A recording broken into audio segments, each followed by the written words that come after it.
서울에는 명동, 강남, 홍대, 신촌, 이대, 가로수길 등 이름만 들어도 알만한 유명한 거리가 많습니다.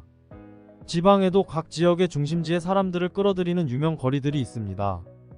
부산의 남포동, 광주의 전대후문, 울산의 성남동 보세거리 등이 바로 그 예입니다.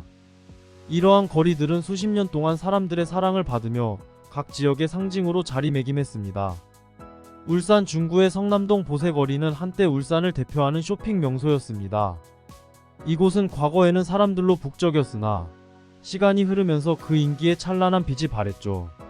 현재는 상가의 절반 가까이가 비어 있으며 공실 문제를 심각하게 겪고 있습니다. 이러한 현상은 울산만의 문제가 아닙니다. 전국적으로 새로운 상권이 생겨나면서 사람들이 새로운 곳으로 이동하고 기존의 상권은 방문객이 급격히 줄어들어 도시의 구상권이 사라지는 상황에 직면하고 있습니다. 성남동 보세거리는 브랜드 없이도 질 좋고 저렴한 옷을 구할 수 있는 곳으로 유명했습니다.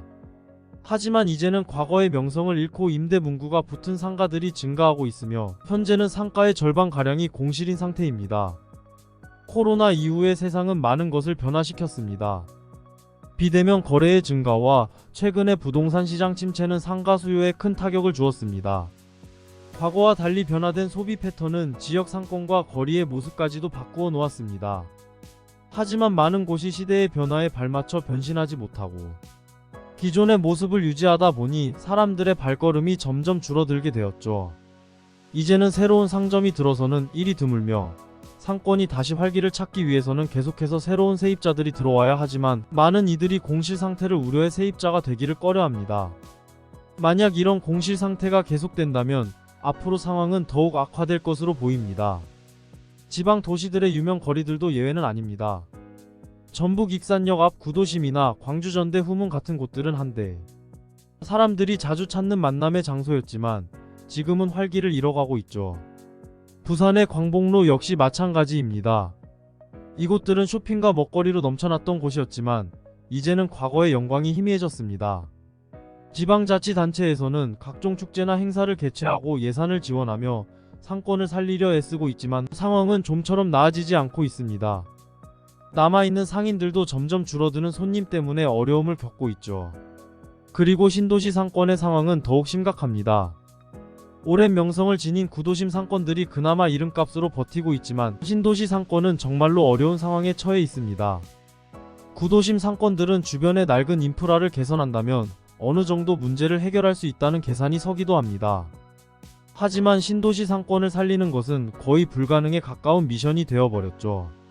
신도시 건설과 함께 대규모 인구 유입이 예상되며 이로 인해 활발한 상권 발전을 기대하는 것이 일반적입니다. 그러나 현실은 상당히 다르게 나타나고 있습니다. 실제로 많은 신도시 상권은 절반 가까이가 빈 상가로 남아 있습니다. 특히 지방으로 갈수록 신도시 인구 유입이 기대에 미치지 못하는 경우가 많고 상가 또한 과잉 공급되어 있는 상황입니다. 많은 상가가 건설되었음에도 불구하고 사람들의 유입이 적어 세입자 유치에 어려움을 겪고 있습니다.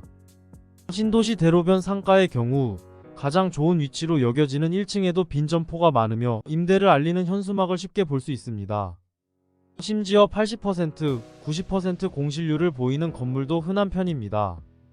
신도시 건설 시 인구 유입 목표를 설정하고 이에 맞춰 인프라를 구축하는 것이 일반적입니다. 하지만 많은 경우 실제 인구 유입은 기대에 미치지 못하며 상가들은 비어있는 상태로 남게 됩니다. 이로 인해 인구 유입을 기대하며 투자한 이들도 버티기 어렵게 되어 점점 떠나는 상황이 발생하고 있습니다. 세종시, 강원도, 구미 등 여러 지방 신도시 지역들이 현재 이러한 어려움을 겪고 있죠.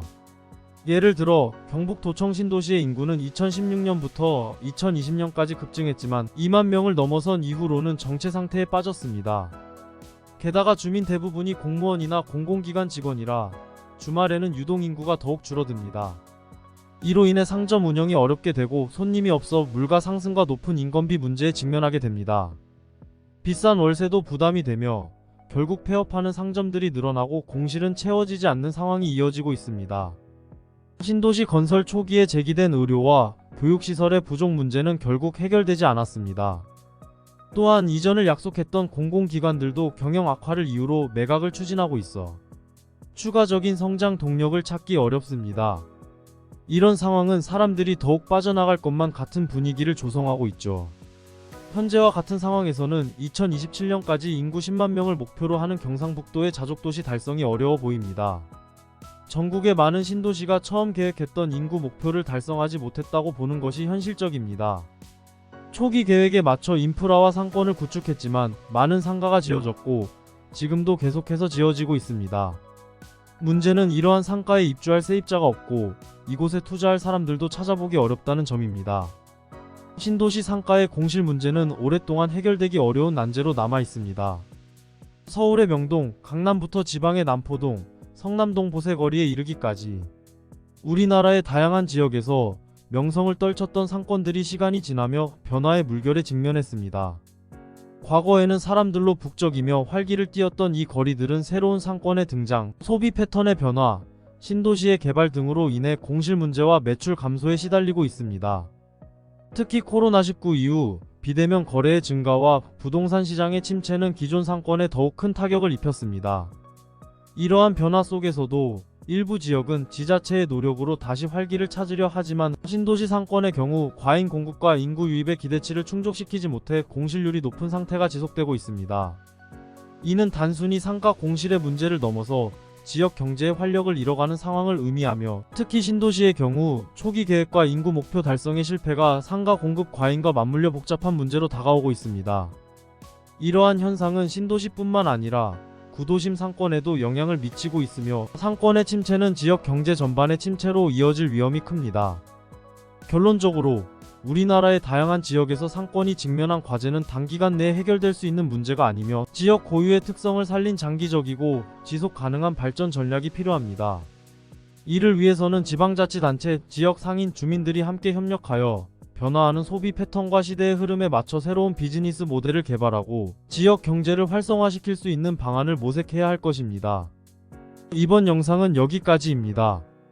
구독과 좋아요는 영상 제작에 큰 힘이 됩니다. 감사합니다.